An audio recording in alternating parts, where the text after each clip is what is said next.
You just put the kids to bed. The house is quiet. You sit down. Maybe flip through a textbook. Maybe scroll on your phone. Then, the phone rings. You answer, only to hear heavy breathing. A low voice whispers, "Have you checked on the children?"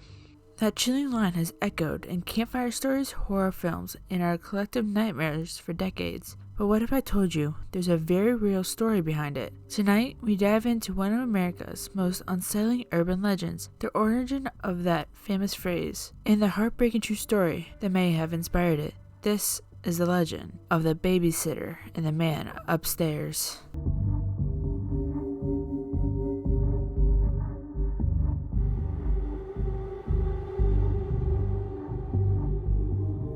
The legend dates back to the 1960s, though the exact origin remains uncertain. The story goes like this. A teenage girl called Jane is babysitting for the Millers for the first time. Her kids, Bobby and Tiffany, are already tucked into bed. Jane settles into the kitchen with her homework. Then the phone rings. "Hello," she says. There's nothing on the other end, just heavy breathing. She hangs up, a bit uneasy. She walks to the front door to make sure it's locked. Then the phone rings again. "Have you checked on the children?" says a low, menacing voice.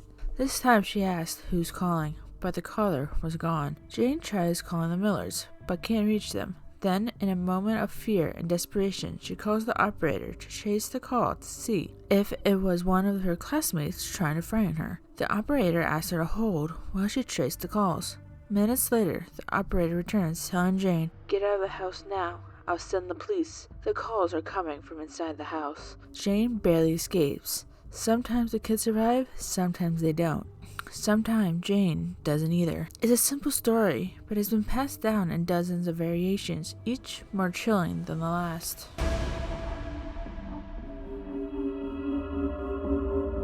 As time goes on, it is only normal for the legends to change a bit.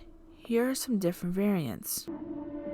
In more child-friendly versions, the caller turns out to be one of the kids playing a prank or an elder sibling who decided to scare the babysitter as a prank, and they get told off by the police. In darker retellings, the babysitter or the children or both are murdered. In another version, the prowler is arrested by police. In some versions, when the prowler calls the babysitter, he just makes scary noises like giggling or heavy breathing. Also in this version, when the operator says that the calls have been coming from the same house, the phone goes quiet, and when the operator asks if the babysitter is still there, all they get is the same scary noises, meaning that the babysitter had already been killed. The children are with the babysitter while watching television. The prowler starts phoning them, saying that he will be with them in a decreasing amount of time. Then after they get the news that the calls are coming from inside the house, they hear a door upstairs opening, and then the sound of footsteps heading towards their room. This version can be found in the first of the scary stories to tell in the dark books. The babysitter is now an adult and has a family of her own. One evening, she and her husband go to have dinner out while the babysitter looks after the children. The evening is going well until a waiter approaches their table and says that there is a phone call for her. She then answers the phone and hears, "Did you check the children?" This is an ending that appears in some of the movie versions. The police informed one of the children that they have found the prowler under the child's bed holding a weapon. And then, of course, there's the infamous clown statue variant. In this legend, a babysitter is unnerved by what she assumes is a hideous, life-size statue of a clown in the corner of the room. When the mother or father of the children she is caring for calls home to check in, the babysitter asks if she can cover the clown statue with a blanket. The parent informs the babysitter that they do not own a clown statue. The statue was really a murderer with dwarfism who dresses in a clown costume. This legend also has its own variants. The children mention the murderous small person stalking them, either early or later in the story. The murderous small person pretends to be a clown doll instead of a clown statue. In some version, the room itself can be the parents' bedroom or the basement rather than the living room. The babysitter gets slowly annoyed by the clown statue sometime later, before calling the parents and getting the permission to cover the clown statue up. In some versions, the babysitter either asks the parents to switch rooms or she walks up and or down the stairs as a means to avoid seeing the statue. The babysitter uses a sheet or something else to cover up the clown statue. In some versions, the story takes place in Newport Beach, California. The intruder is a perverted homeless person or a vengeful ghost clown who died in that family's home, instead of a murderous small serial killer or a mental ill patient. These legends share a theme: terror hiding in plain sight, the ordinary turned deadly.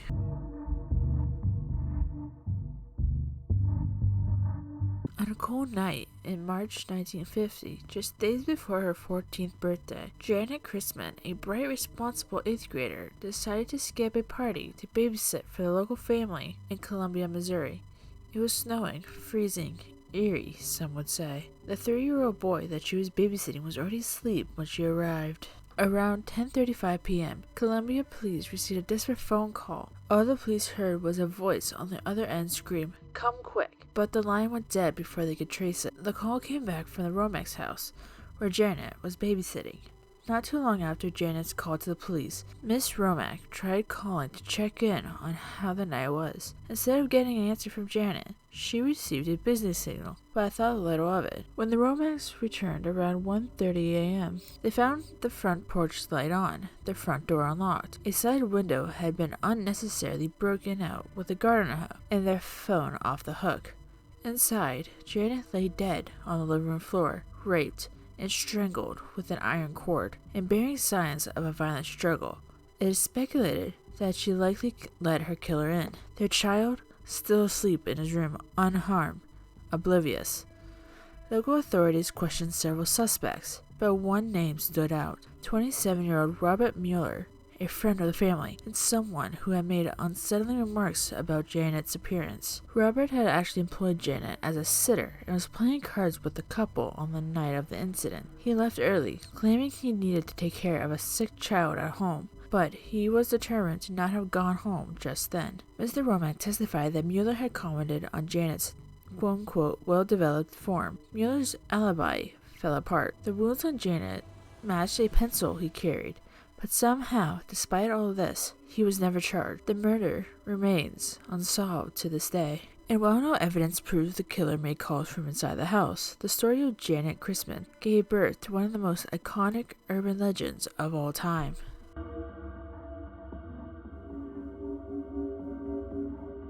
The legend of the babysitter and the man upstairs has become a staple in horror media, appearing in films like When a Stranger Calls, Scream, and countless others. Why? Because it taps into our primal fears: a home invasion, a voice on the phone, being watched when you think you're alone. Most terrifyingly, the vulnerability of children. Urban legends are more than just stories.